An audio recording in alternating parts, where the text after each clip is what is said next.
ಇದು ರಾಜಕೀಯದು ದುರುದ್ದೇಶ ಒಳ್ಳೆಯದಲ್ಲ. ನಾನು ಮುಳಬಾಗಿಲು ತಾಲೂಕಲ್ಲಿ ಗಲಾಟೆಗಳಾಗಬಾರ್ದು ಅಂತ ತುಂಬ ನಾನು ಶಾಂತಯುತವಾಗಿ ನಾನು ಟ್ರೈ ಮಾಡ್ತಾಯಿದ್ದೀನಿ. ಆದರೆ ಕಾಂಗ್ರೆಸ್ನ ಕೆಲವು ವರ್ತಕರು ಇವು ಕಾಂಗ್ರೆಸ್ನ ವರ್ತಕರು ನಮ್ಮಲ್ಲಿ ಈ ಕಲಹ ಉಂಟು ಮಾಡಬೇಕಂತ ಟ್ರೈ ಮಾಡ್ತಾವ್ರೆ. ಸೊ ಖಂಡಿತವಾಗ್ಲೂ ಮುಂದಿನ ದಿವಸ ಕಾನೂನು ರೀತಿಯಲ್ಲಿ ಇವರಿಗೆ ಯಾವ ರೀತಿ ಉತ್ತರ ಕೊಡಬೇಕನ್ನೋದ ಕಾದು ನೋಡ್ತೀನಂತೆ. ಇವತ್ತಿನ ಮುಳಬಾಗಿಲು ತಾಲೂಕಿನ ನಗರಸಭಾ ಚುನಾವಣಾ ಅಧ್ಯಕ್ಷ ಮತ್ತು ಉಪಾಧ್ಯಕ್ಷರ ಚುನಾವಣೆಯಲ್ಲಿ ಕಾಂಗ್ರೆಸ್ ಏನು ಶಾಜಾ ಬೇಗಂ ಮತ್ತು JDSನ ಕ್ಯಾಂಡಿಡೇಟ್ ಆಗಿರ್ತಕ್ಕಂಥ ಸರಳಾ ನವೀನ್ ಅವರು ಇವತ್ತು ವಿನ್ ಆಗಿದ್ದಾರೆ.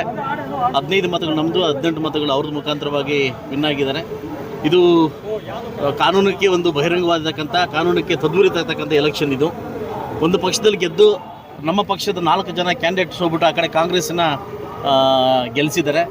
ಸೊ ಮುಂದಿನ ದಿವಸ ಇವರಿಗೆ ತಕ್ಕ ಪಾಠ ಉತ್ತರ ಹೇಗೆ ಕಲಿಸ್ಬೇಕನ್ನೋದ ಕಾನೂನು ರೀತಿಯಲ್ಲಿ ಕಲಿಸ್ಲಿಕ್ಕೆ ಸದಾ ನಾವು ಸಿದ್ಧವಾಗಿದ್ದೀವಿ. ಈಗಾಗಲೇ ಎಲ್ಲ ರೀತಿಯ ಹೋರಾಟ ನಡೆಸಿದ್ದೀವಿ. ಮುಂದೆ ಅವರಿಗೆ ಕಾನೂನು ಉತ್ತರ ಸಿಗುತ್ತೆ. ಇನ್ನು ಮುಂದೆ ಯಾರೇ ನಗರಸಭಾ ಸದಸ್ಯರಾಗಬೇಕಾದ್ರೂ ಭಯ ಒಂದು ವಾತಾವರಣದಲ್ಲಿ ಓದಬೇಕಾಗುತ್ತೆ. ಒಂದು ತಾಯಿ ಮನೆಯಲ್ಲಿ ಹುಟ್ಟಿ ಒಂದು ತಾಯಿ ಮನೆಗೆ ಬಿಟ್ಟು ಆ ತಾಯಿ ಬೆಲೆ ಬಿಟ್ಟು ಇವತ್ತು ಸರಳಾ ಅಂತ ಒಬ್ಬ ಲೇಡಿ ಬಗ್ಗೆ ಮಾತಾಡ್ತೀನಿ ನಾನು.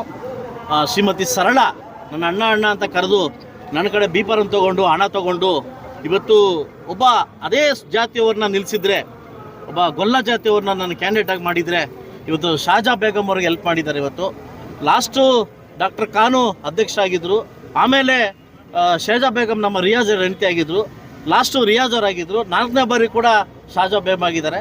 ಸೊ ನನ್ನ ಕಡೆ ಪದ್ಮಾನ್ ಅವ್ರನ್ನ ಕ್ಯಾಂಡಿಡೇಟ್ ಆಗಿ ಮಾಡಿದ್ವಿ, ಆ ಕಡೆ ಅವರು ಶಾಜಾ ಬೇಗಂ ಮಾಡಿದ್ದಾರೆ. ಇದು ವಿನ್ ಆಗಿದೆ. ಖಂಡಿತವಾಗ್ಲೂ ನಾನು ವಿನ್ ಆದವರಿಗೆ ಅಭಿನಂದನೆ ಕೂಡ ಸಲ್ಲಿಸ್ತೀನಿ, ಒಳ್ಳೆ ಕಾರ್ಯ ಮಾಡಿ ಅಂತ ಹೇಳ್ತೀನಿ. ಆದರೆ ಇದು ರಾಜಕೀಯದು ದುರುದ್ದೇಶ ಒಳ್ಳೆಯದಲ್ಲ. ನಾನು ಮುಳಬಾಗಿಲು ತಾಲೂಕಲ್ಲಿ ಗಲಾಟೆಗಳಾಗಬಾರ್ದು ಅಂತ ತುಂಬ ನಾನು ಶಾಂತಯುತವಾಗಿ ನಾನು ಟ್ರೈ ಮಾಡ್ತಾಯಿದ್ದೀನಿ. ಆದರೆ ಕಾಂಗ್ರೆಸ್ನ ಕೆಲವು ವರ್ತಕರು ಇವು ಕಾಂಗ್ರೆಸ್ನ ವರ್ತಕರು ನಮ್ಮಲ್ಲಿ ಈ ಕಲಹ ಉಂಟು ಮಾಡಬೇಕಂತ ಟ್ರೈ ಮಾಡ್ತಾವ್ರೆ. ಸೊ ಖಂಡಿತವಾಗ್ಲೂ ಮುಂದಿನ ದಿವಸ ಕಾನೂನು ರೀತಿಯಲ್ಲಿ ಇವರಿಗೆ ಯಾವ ರೀತಿ ಉತ್ತರ ಕೊಡಬೇಕನ್ನೋದ ಕಾದು ನೋಡ್ತೀನಂತೆ.